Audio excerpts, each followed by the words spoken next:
Lihat istri sebagai amanah Allah itu beda caranya dengan hanya melihat kemanusiaannya saja. Istri melihat suami sebagai amanah Allah akan lain. Ya. Makanya akan selalu sempat dan optimal merawat istri sendiri dibandingkan lihat-lihat istri orang. Begitu sebaiknya.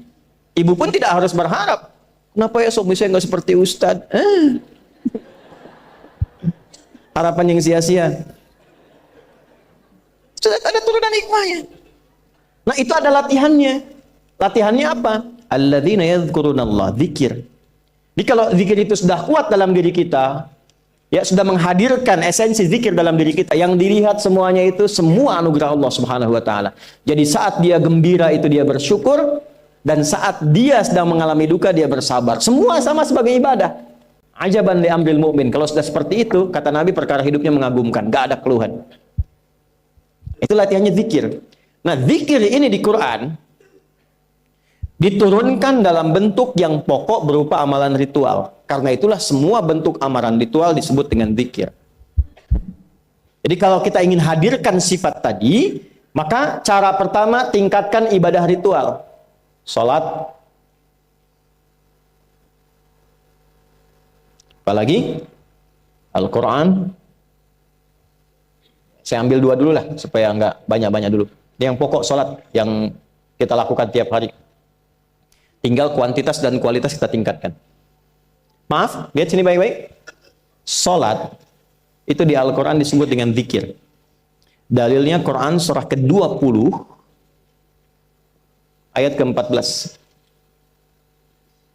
Dan langsung disarikan dengan fungsi ibadah sebagai fungsi hidup kita. Sudah? Perhatikan baik-baik. Innani anallah la ilaha illa ana fa'budni wa aqimis salata lidzikri. Itu dalilnya. Sayalah Allah, kata Allah. La ilaha illa ana, tidak ada Tuhan yang layak dipertuhankan dan layak disembah kecuali saya, Allah. Allah. Bagaimana kenal Allah sebagai Tuhan? Ya, yang layak disembah, yang harus dipertuhankan, kenalnya bagaimana? Mendekatnya bagaimana? Fa'budni, sembah saya supaya kamu kenal saya, dekat dengan saya, tahu saya. Bagaimana caranya? Wa aqimis shalah, tunaikan salat. Jadi kalau pengen dekat dengan Allah, terkoneksi kepada Allah, tersambung, punya sifat tawakal yang kuat, nih tingkatkan salatnya, tambah. Makanya tiap hari kita sholat 5 waktu itu untuk membangun konektivitas dengan Allah. Sebab kalau sudah dekat, aksesnya pun terbuka semua. Itu maksudnya. Anda dekat dengan pimpinan, akses di perusahaannya kan mudah untuk diakses. Ya kan? Kita punya kenalan yang kuat, yang punya sesuatu, aksesnya mudah dibuka. Kita kenal Allah dan dekat dengan Allah, apa yang sulit bagi Allah. Dan ini kita yakin. Nah sekarang Allah kasih jalan. Coba lihat orang-orang dulu, ya. Mereka ketika akan melatih dirinya untuk tersambung kepada Allah, sholat semua, termasuk para nabi, rasul. Tapi dahsyatnya, ketika ada apapun dalam kehidupannya, yang sulit Allah mudahkan. Minta langsung dikabulkan. Dan sangat luar biasanya, seringkali terjadi mintanya lewat sholat.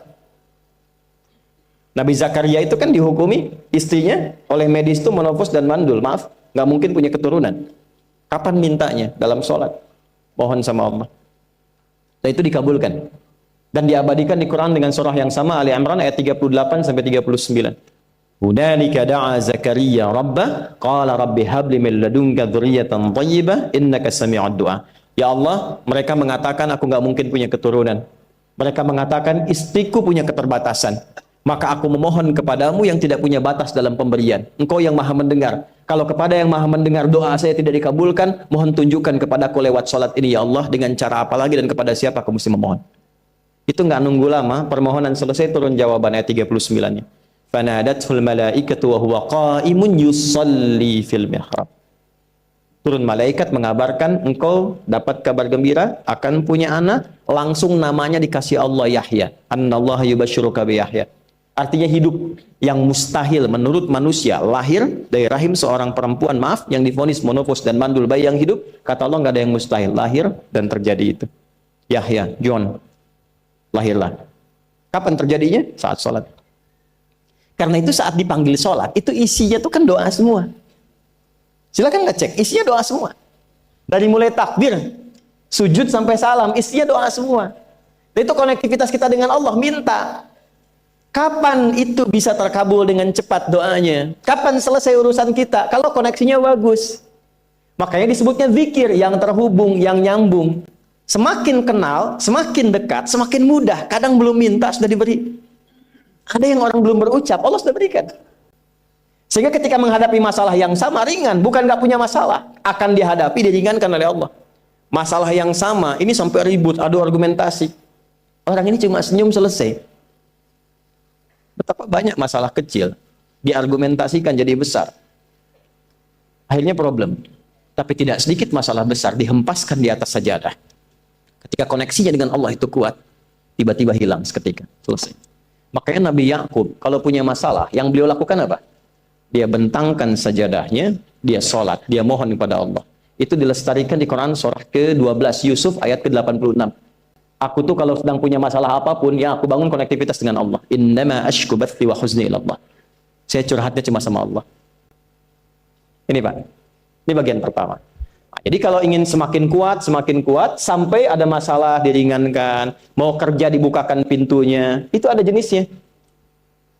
Yang pokok ada 5 waktu, 17 rakaat, yang detil itu ada pada sunnahnya. Dan itu hebatnya dalam Islam. Dijelaskan caranya, disebutkan tujuannya, dan diterangkan hikmahnya. Contoh, kita sekarang jam berapa? Jam 9.20. Di waktu saat ini ada waktu sholat disebut dengan sholat duha. Duha itu dibagi 3. Ada awal duha, penguat zikir, pengganti seluruh bagian zikir di tubuh kita, yang disebut dengan syuruk. Itu kurang lebih jaraknya 1 jam setelah subuh. Jadi kalau tadi 4.45, ya 5.45 menjelang jam 6 itu masuk syuruk. Setelah itu masuk ke jam 8 sampai ke kurang jam 10 itu pertengahan duha. Pertengahan duha. Apa fungsinya? Di antaranya mempermudah rizki. Di antaranya. Bilangannya berapa? 2 sampai 4 rakaat bisa dikerjakan. Ya, dan harapannya apa? Bukan pada rizkinya. Ya, jadi jangan sampai motifnya cuma sekedar keduniawi, kurang tepat. Kenalkan kepada Allah, nanti biarkan janji yang disampaikan oleh lisan Rasulullah itu terjadi. Ya, jangan pada rizkinya, ini terbatas, cuma sampai situ. Tapi kalau kita minta sama Allah, dikasih jalannya itu dari sisi yang tidak kita duga. Anda berhitung, Allah kasih hitungan. Anda tak berhitung, Allah kasih apa yang tidak pernah Anda hitung sebelumnya. Itu poinnya. Maka lakukan sholat, dekati. Itu yang disebut sholat duha. 2 rakaat, tambah lagi 2. Untuk kenal Allah. Kalau sudah merasakan dekat, sudah nyaman, sudah enak, muncullah kemudian kesan dalam hati. Terserah Allah mau kasih berapa. Yang penting sudah enak, sudah damai. Di titik itulah kemudian Allah limpahkan dari apa yang nggak pernah kita duga sebelumnya.